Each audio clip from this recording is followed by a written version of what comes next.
this is important. Take a close listen to this one. I'm gonna clap 2 more times, but I'm going to move a bit back each time. Try to figure out the difference between the first clap, the second clap, and then the third clap. This will play an important role later on, because it's really important to understand the depth of a mix. Were you able to hear the difference? If not, let's do it one more time. The difference should be the loudness, reverberation, reflections, and brightness. And yeah, that's it. This is how you create depth in your mixes. Adjust these 4 parameters and you are done. Like and subscribe and all the buzz. See you in the next video. Said no YouTuber ever. Okay, let's go to the Ableton and see how these really work in a real project. Number 1. The dark room. The idea of dark room is creating a room, whatever you pushed in that room will sound deeper in the mix, so that you glue your mix together while you are actually creating depth in your mix. Alright, I create a return channel, and for that we are using FilterPro Pro R. I'm gonna explain the parameters so that you can use other reverbs as well. Before we start with anything, let's send some stuff over there. So we have the harp, a bit of the drums. Obviously this doesn't sound like a dark room. To make it a dark room, we need to first decrease the size. So I'm gonna go really low here, around something here. Immediately it feels more like a room. The other thing that I'm going to do is actually adjust the EQ and the decay so that the sound reflections are also darker, like sitting in a room that is treated, so the highs dissipates quite fast. Cut the super lows as well. Bring down the highs a bit more, or something like this. Bring down the brightness here, and I'm gonna go for the chorus here. Opens up the stereo field a bit. Bring down the distance closer. Bring the decay a bit. Bring down the stereo a bit. Right? Darker room. Then what you can do actually add soothe. Take those resonances a bit. And additionally Q8 just to balance everything up. Because the sound is more or less continuous, I want slightly pumping feel on this one. Right? Now let's test how much depth this adds to the track already. Without.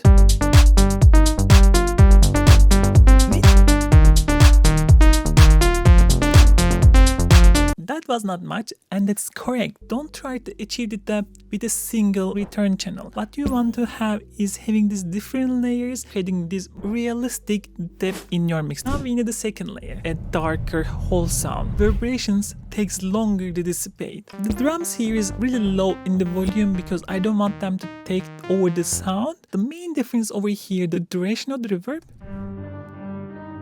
And I'm having similar EQ, but slightly less aggressive. And a bit EQ, cutting super lows here. And sidechain again. Let's see how much this adds up.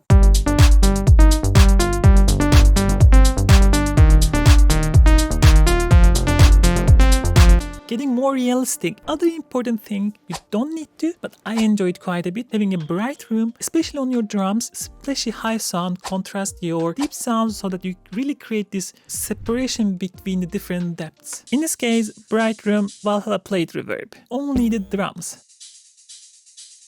Without.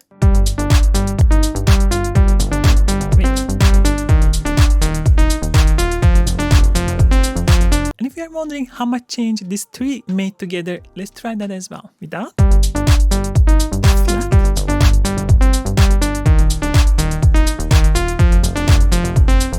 Gorgeous, isn't it? Number 2, feedback reverbs. Picking like 1, 2 important instrument, add this long depth in your track. Candidate for this one is our synth sound. I have created a chain over here. You can use these returns as well, but sometimes using the inserts are better because then you can go a bit more crazier. The first one, no effect.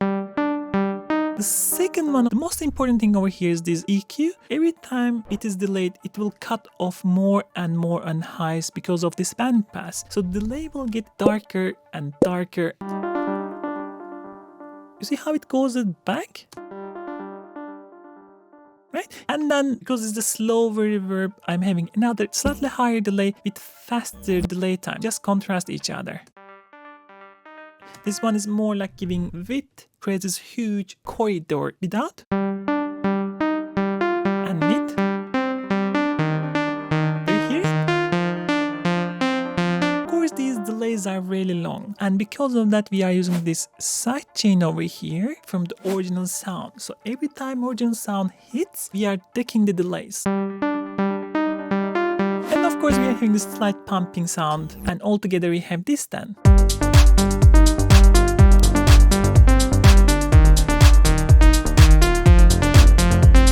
We are almost there. Number 3, constant swarm of warm, deep sound. Now there are a couple of ways to achieve this one. You can either use a drone, you can use resampling, also pads. I'm gonna explain. Let's do the resampling first because it's one of my favorite. The way I like to do it is actually either take it from the vocals or your lead sound so that we have at least the harmonic content that is relevant to your main sound. In this case, we have of course this. Just take a reverb, bring a long decay, and what you want to do, click on this freeze button when you build up the sound, and that will freeze the sound and create this drone. Right? So you can take it different options, just Ctrl T and click on resampling and click on this button. So next time when you solo and freeze, you are saving it over here. The resamples tends to be quite rich, but you need to do it cut down quite a bit so that you have much simpler sound. You see how warm it is. And of course, slight pumping with the kick together.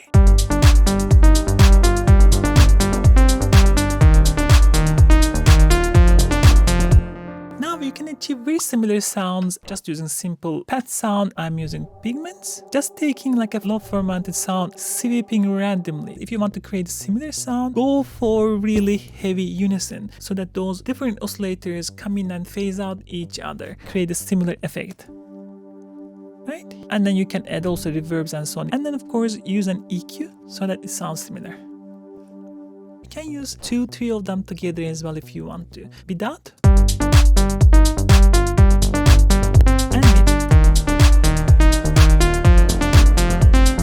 Beautiful. If you are seeing this, you have watched a bit of the video, and if you feel like you enjoyed it, please don't forget to give it a like and subscribe to the channel. It is free, but it really helps me a lot. Dark percussions. This time I have this loop over here. Cool loop. What I want to do is a little bit percussions and create the depth that way. Percussions are very similar to the reverb that we made before. You need to have different layers to create this 3D room. I tend to like start with the mid-lows, and the first layer is actually toms. Toms are actually pretty good to give this really dark, deep sound. I have 3 of them over here. And placing them a bit sparsely, so giving space in between them actually emphasize the room a bit more, like this. All the samples in this video actually is coming from my Onyx Melodic Techno sample pack. The one thing is of course high passing so that we don't have these super lows, and put them inside this dark room that we created before. That. Right? And the final piece, I like to use a clipper or limiter. In this case, I'm using maximizer just to balance up the sound so that they are a bit more like a squash together. Now, together.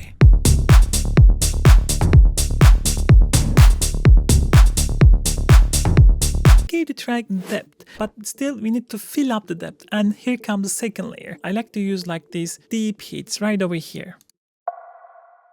These ones already had the reverb in, so I don't need to add additional reverb. Fills up the ambience now.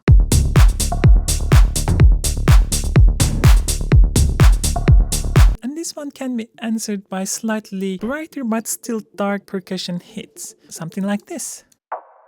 You see, we again have this tail, giving us the chamber feeling. And you can see this one is brighter, darker, almost like a breathing. This one is optional, but sometimes it really glues everything together. Syncopated percussions so that all this empty space is kind of brought together. All together now, without. And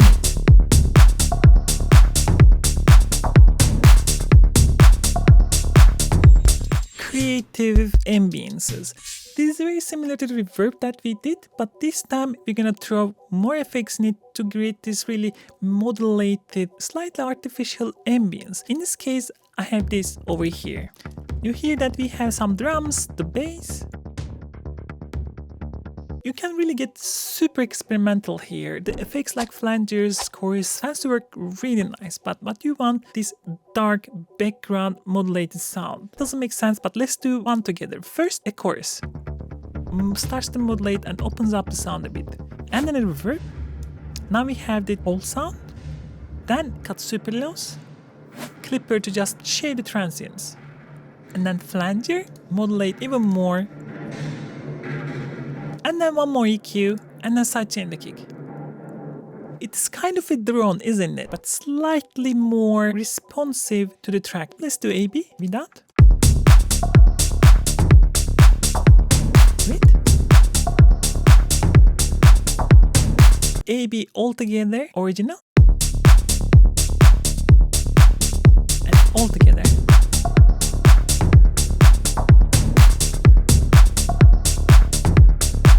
Do you want to learn more about my secret tricks? I have a video over here. Take a look.